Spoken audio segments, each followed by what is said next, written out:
Jadi selamat sore teman-teman yang sudah menanti dari tadi. Minta maaf ya karena waktu Om Dri itu makinnya luar biasa, sehingga kita agak terlambat. Tapi sekali lagi Tuhan itu baik. Mungkin rencana Tuhan yang tidak kita bayangkan sehingga kita boleh bertemu di jam maghrib ini ya. Kenapa? Karena kita harus bertemu di jam segini mengingat ada hal-hal yang Om mau ungkap dan saya juga mungkin bisa ungkap di sini bahwa inilah keadaan rumah Om Gideon Tengker. Ini rumah milik pribadi Om Gideon Tengker, Cempaka Putih 15 nomor 28. Di rumah ini banyak kenangan. Rumah ini menyimpan berjuta kenangan, baik kebersamaan dengan Ibu Rita maupun anak-anak, buah hati, buah cinta dari Om Gideon Tengker dan Ibu Rita. Dua buah hati itu yakni Nagita Slavina Tengker dan Caca Tengker. Mereka tumbuh dan besar di rumah sini. Lebih dari 20 tahun menurut Om Gideon. Ini Om Gideon ada di samping saya, bahwa di rumah sini teman-teman mungkin bisa lihat keadaan kondisi dari rumah ini. Ada yang pernah kemarin, saya nggak tahu dari ini kan connecting semua orang itu. Ya, mungkin ada dari teman-teman yang pernah ke sini, ya menurut Om Gideon bahwa sudah bisa saksikan. Dan di rumah ini kenapa kami harus datang? Mungkin banyak teman-teman atau publik, dan rumah ini salah satu membuka tabir gugatan kami, gugatan harta gonogini atau harta bersama saat Om Gideon Tengker dan Rita Amalia Beta berkumpul di sini. Dari rumah ini, menurut pengakuan Om Gideon Tengker, semuanya tumbuh kembang dari rumah ini.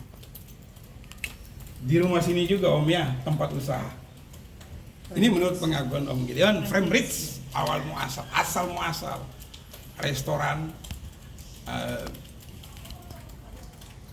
tempat makan dan restoran rumah makan di Jalan Sudirman ya Om ya. Ini berawal dari sini, catering semua berawal dari sini, usaha-usaha di sini. Dan ada perjanjian bahwa selain harta bersama di kemudian, rumah Cempaka Putih 15 nomor 28 ini akan direnovasi. Harus. Om lanjut? Ya cuma itu aja. Dengar kan? Dan di Pengadilan Negeri Jakarta Selatan, Om juga pernah bilang, berucap dari bibirnya Om, saya yang mulia, saya minta rumah saya direnovasi, dikembalikan seperti sedia kala. Dan dalam laporan BAP kemarin di Polda Metro Jaya, Om juga menyampaikan kepada para penyidik bahwa tolong bilang sama Rita, renovasi dong rumah saya. Jangan tinggal sampai hancur gitu. Tidak direnovasi. Dan belum dikembalikan kunci. Penyerahan kunci ya sudah dipakai. Penyerahan kembali rumah dalam keadaan utuh. Dan ternyata begini hasilnya. Dan supaya teman-teman tahu ini saya perlu pertegas. Kenapa tadi kita cukup agak lama di pintu? Karena sampai dengan hari ini kunci rumah aja tidak dibalikin. Dan teman-teman bisa saksikan kita dalam keadaan gelap gulita karena di rumah sini listrik dicabut, diputus sama PLN. Telepon itu dicabut sama Telkom. Dan PDAM pun itu diputus sama PDAM. Berarti yang menempati rumah ini, yang menempati terakhir di rumah sini tidak melaksanakan kewajiban sebagai warga negara yang baik, sebagai istri yang baik, lalai dalam hal kewajiban terhadap PLN, terhadap Telkom, terhadap PDAM. Dan yang lebih menyakit, lebih miris, kunci pun tidak dibalikin kepada pemilik asal. Bang, mungkin di rumah itu memang aset dari kakak Gonogini atau mungkin hak pemiliknya Hak Om, saya. hak milik Om? Jauh sebelum Ibu Rita datang di sini, rumah ini sudah ada, Ini rumah mama, rumah mamanya. rumah mama. Jadi masih atas nama mama dan ada atas nama kakak. Alasan Kusi ada di sana nggak dikembalikan gimana Om? Nggak ada kabar, habis pakai dibiarin aja begitu. Jadi gimana tuh? Sebelumnya pernah minta Menurut ke saya- Om, pernah minta Tapi ke pernah Om. datang. Mestinya sadar sendiri dong bilangnya kami sudah selesai pakai tugas ini. Oke, kami tidak ada sampai begini aja keadaannya rumah. Jalan berapa tahun nggak tahu. Saya juga nggak mau ingat. Bukan tugas saya soalnya. Tapi gimana sih perasaan kan saat ini kan tidak digubris sama sekali sama Mama Rita sama Luki sama kakak sendiri sampai saat ini kan masih diam juga. Itu biar saya aja yang rasain. Oke, kalian aja menilai. Bukan saya sendiri gitu. Om, ini kan publik juga banyak dari komentar-komentar juga bilang katanya kok tega sih, maksudnya dari maaf ya Om ya, dari ayah kandung terus menggugat anaknya sendiri gitu, banyak publik yang menyayangkan itu mungkin itu pernah meminta kesaksian. Itu aja. Jadi banyak yang nggak tahu, banyak yang nggak mengerti ya. Cuma sampai situ pengertiannya, saya mesti bilang gimana kalau kalian nggak mengerti atau menilai dari sepihak aja. Gitu. Berarti yang dituntut apa aja dari MGD dan besar enggak sana hanya enggak merespon. Apa yang nggak masuk semua ekonomi ini? Jadi gini, tuntutan dari Om Gideon Tengker itu terhadap Rita Amalia Beta, yakni poin pertama itu sebenarnya kembalikan rumahnya sedia kala, itu perjanjian, dan keuntungan dari Framebridge dibagi dua. Namun yang kita masuk ke gugatan yakni Gonogini, ya Gonogini, karena yang mengenai rumah ini hanya lisan yang disampaikan lisan. Kalau Gonogini itu kenapa kita harus ajukan ke Pengadilan Negeri Jakarta Selatan? Karena harta-harta yang timbul saat Om dan Ibu Rita berkumpul, itu yang kita minta. Di mana-mana sudah selayaknya harta-harta itu dibagi. Setelah bercerai harta itu dibagi, baru Rita boleh menikah. Tapi di sini terbalik. Caranya Om nggak ngerti, hanya mendengar Rita sudah menikah kembali, terus ketahuan Om Rita bubar atau bagaimana, seperti apa itu. Tapi yang terjadi kejadiannya seperti itu. Setelah ini kita ajukan gugatan ke Pengadilan Negeri Jakarta Selatan. Setelah saya telah di sini banyak kejanggalan. Contoh, makanya kita harus datang di sini. Relas panggilan dari Pengadilan Negeri Jakarta Selatan terhadap Om Gideon Tengker itu dibuang atau ditaruh di sini. Sementara di sini yang tempatin rumah ini itu Rita Amalia Beta sendiri. Dan sampai saat ini kunci belum dibalikin. Macam mana ini? Teman-teman bisa berpikir, kok bisa tega bohong di sini? Harusnya gugatan itu relas panggilan mereka layangkan ke Bogor. Dan untuk alamat Bogor itu saya rasa Rita ngerti, anak-anak tahu, ini Om sendiri jawab, anak-anak tahu, dan anak-anak ke atas. Jadi kenapa mesti buang di sini? Ada apa? Dan ini pasti ada kaitannya. Pasti ada kaitannya. Sebenarnya kebohongan sudah berawal dari sini. Dengan memasukkan, memberikan keterangan palsu terhadap Pengadilan Jakarta Pusat dengan memberikan alamat di sini. Sementara diketahui bahwa suami, saat itu suami belum bercerai, saat itu mereka mengetahui bahwa suami, ayah mereka itu bertempat tinggal dan beralamat di Kabupaten Bogor. Setelah itu ada lagi, katanya ada pertemuan, adanya kesepakatan, perjanjian, sehingga timbullah surat sakti yang berjalan sendiri. ke Pengadilan Negeri Jakarta Pusat.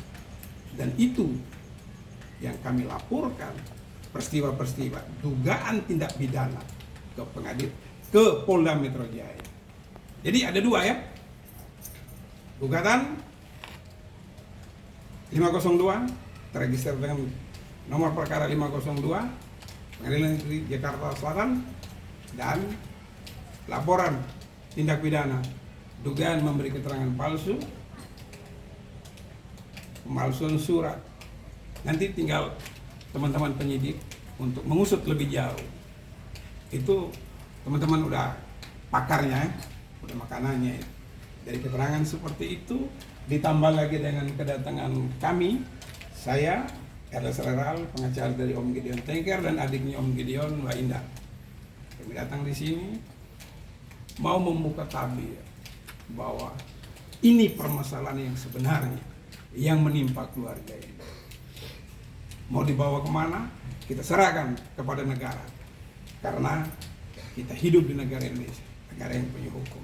Kita cinta Indonesia, kita cinta hukum.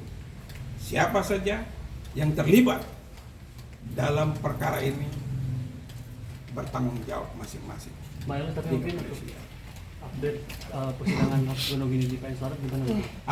Kalau untuk persidangan nanti hari Kamis ya, putusan selah seperti apa nanti ya. Kita lihat saja seperti apa nanti, seperti itu.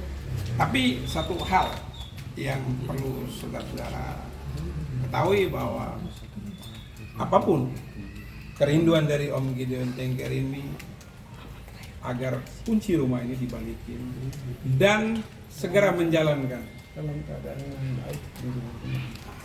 Dalam keadaan yang baik kan, semua dengar tadi kan bahwa dalam keadaan yang baik rumah ini, tidak seperti ini. Dan menurut Om Gideon banyak barang-barang yang dibawa ya dari dalam. Ya itu udah nggak tahu lah. Saya udah nggak tahu. Ini mungkin barang-barang yang kasih saya di sini taruh di luar. Ya.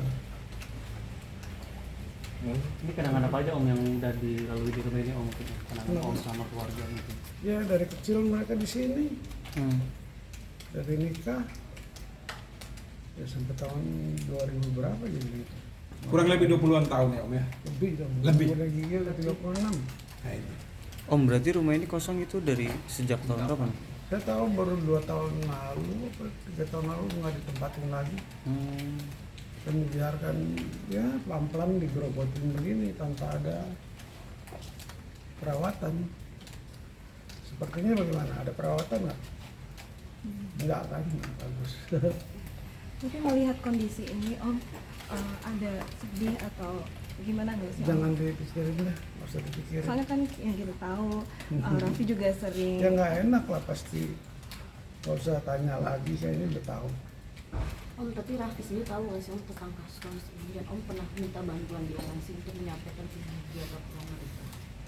Udah banyak saya bilang sama yang jaga di sini, yang main kerja sebelah. Sekarang sebelah udah nggak ada kayaknya. Artinya ada yang kerja. Perhatiin sedikit lah. Ya udah gitu dulu. Tapi Om ingin menempati tempat ini lagi atau gimana ke depannya? Nanti lihat ke depannya gimana. Rumahnya dalam keadaan baik dulu mestinya. Om, maaf Saya Om. tinggal. Mungkin terakhir komunikasi sama Gigi sendiri kapan Om? Wah, udah lama. Tahun lalu apa ya? Saya yang datang ke sana. Itu Tidak cucu. Itu padahal mereka udah tidak mau dekat lagi sama saya. Ya dalam keadaan bagaimana ya, namanya anak ya masih ada lah hubungannya. Tapi sejauh ini ya nggak pernah telepon, ya udah nggak apa-apa. Kita lihat aja bagaimana nantinya. Ingat, yang namanya ayah, yang namanya ibu, tidak ada kata mantan. Dan dicatat, ada permintaan kepada Om Gideon bahwa rumah ini jangan dijual. Tapi saya nggak ada yang mau. Ya, Om agak silo kalau kena itu Mata silo. saya udah Blitz ya. sekian dulu deh. Sekian. Oke. Oke Om. Sip. Raffi nggak